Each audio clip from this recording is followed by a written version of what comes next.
A chance to be treated and rehabilitated is afforded to those who have fallen prey to drugs.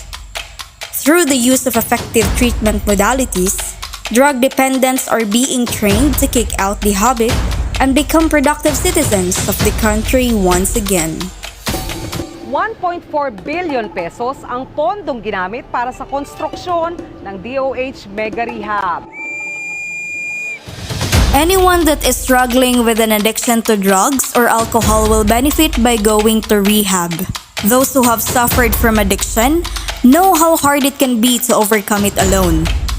The healing environment of rehabilitation offers the support needed to make a successful recovery. Rehab includes individualized treatment plans to help patients identify and overcome the underlying issues that started their addiction.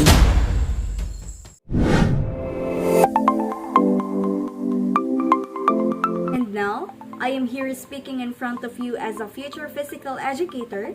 It is important for us to be prepared in cultivating students' life skills and protective behaviors. Now, what is interesting about our major is that we are not only focused in one component. So now let us discern what is the program drug treatments and rehabilitations of drug dependents, not only limited to Philippine setting, but also let us explore internationally so we can figure out its difference. The war on drugs is one of the Philippine government's priority programs due to the proliferation of illegal drugs. Now, the widespread sale of these illegal drugs has become a public health concern. Now, with this, the DDB, or the Dangerous Drugs Board in the Philippines, has implemented and designed various policies on drug control and drug prevention in the Philippine government. In accordance with the work of Mazo in 2017, a transformational rehabilitation called community-based intervention to end drug menace, it is a three-phase modular approach implemented with its general objective is to help the participant understand the process of healing and recovery from their old lifestyle and embrace the new lifestyle for the future. Now, for the past 5 years, Rodrigo Duterte claimed that there were 4 million drug users in the Philippines and increases into 7 to 8 million in 2019, and that was 3 years ago. Now, imagine how people value the use of drugs and how it increases from time to time. Now, the question is, for that number of people who use drugs, how many of them are underage? Now, is the program would fit for the children ages 18 and below? Would it be effective? My main point here is that it is important for us to understand the background of these drug dependents before we apply or design appropriate treatment and rehabilitation approaches that would really respond to their needs. Now, moving on, another program developed in 2016 that was Oplan Tokhang, and it was first developed in Davao City Police Office by Police City Director, Police Senior Superintendent Ronald De La Rosa. And I know all of us are familiar with the phrase Tok Tok Hangyo, and it was intended to speed up the drug problem solution by visiting the houses of illegal drug personalities and asking them to stop the illicit acts. A study conducted by Tamayo in 2018, with its objective to evaluate the effectiveness of Oplan Tokhang, revealed that the program was able to deliver impressive results for the first 3 months of implementation of the operation of illegal drugs from July to September 2016. Now, I would agree with his conclusion on how Philippine National Police are very effective in enforcing the policy on Oplan Tokhang as it is manifested in the absence of crimes related to drugs in the locality. And this claim is supported by a data presented by TUPAS in 2019 with its 1,284,492,000 drug pushers and users surrendered in the government's Oplan Tokhang campaign. Therefore, the program was effective.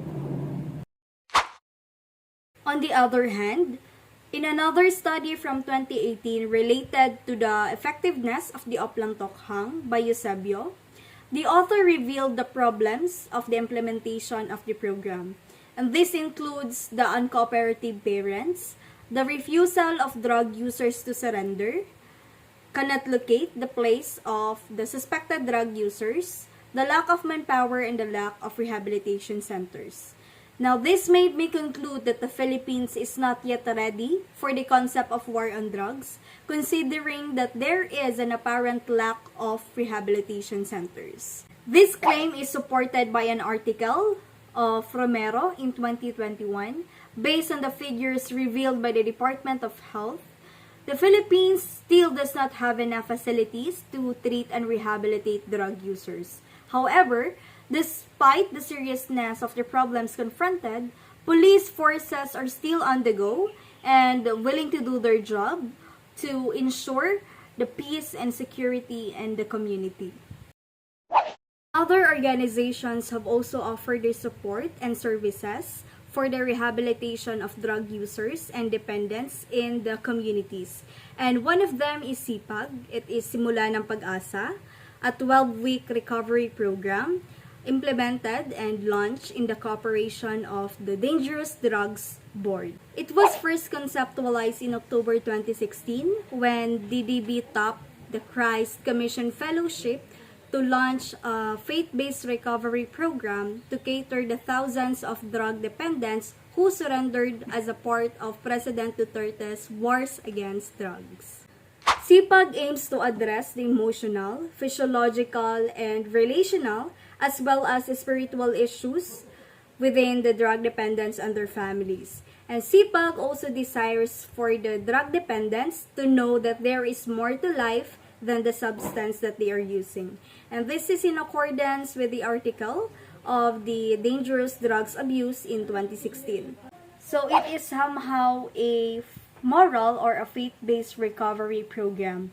Now, in the recent investigation of Carpizo and Associates in 2019 about the impact of moral recovery program of the drug surrenderies in Cavite, with its objective was to evaluate the impact of the program to the individuals. Now, study shows that the program was impacted the life of the respondents from being drug dependent to a healthier perspective in life, wherein 85% of the drug surrenderies resolved to stop using drugs. Now, knowing that there is an apparent effectivity of the implemented program, the only concern of this study is the gap and its limitations. Since the study was only conducted in Cavite, we cannot assure that this program is also applicable in different localities, especially that it is a faith-based recovery program and your religion is also considered. It may also lead to a conflict. But the general question here is, are the programs for drug treatment and rehabilitation would be the key to lessen the number of users? An argument between rehab or jail time was discussed by Lipton in 2021. In his written article, she gives emphasis that drug dependence needs treatment alternatives to jail time. People can be punished for the crimes that they committed related to drugs, but this is not the solution for treating the mental illness associated with the offenses. From that claim, it leads me to realize how these people became dependent on drugs. So we have a lot of factors to consider that may affect someone's behavior.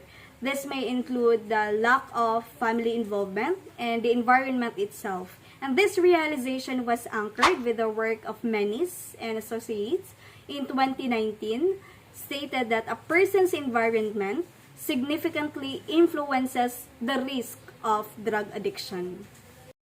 Now, programs that have been implemented in the Philippines to help drug dependents with their treatment and rehabilitation may have lapses, but the important thing is that it somehow lessened the number of people who use drugs.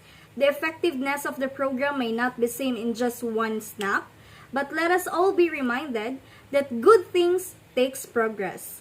with the continuity of the development of the treatment and rehabilitation programs, in the words of REDRAC 2017, people in recovery can also change the world.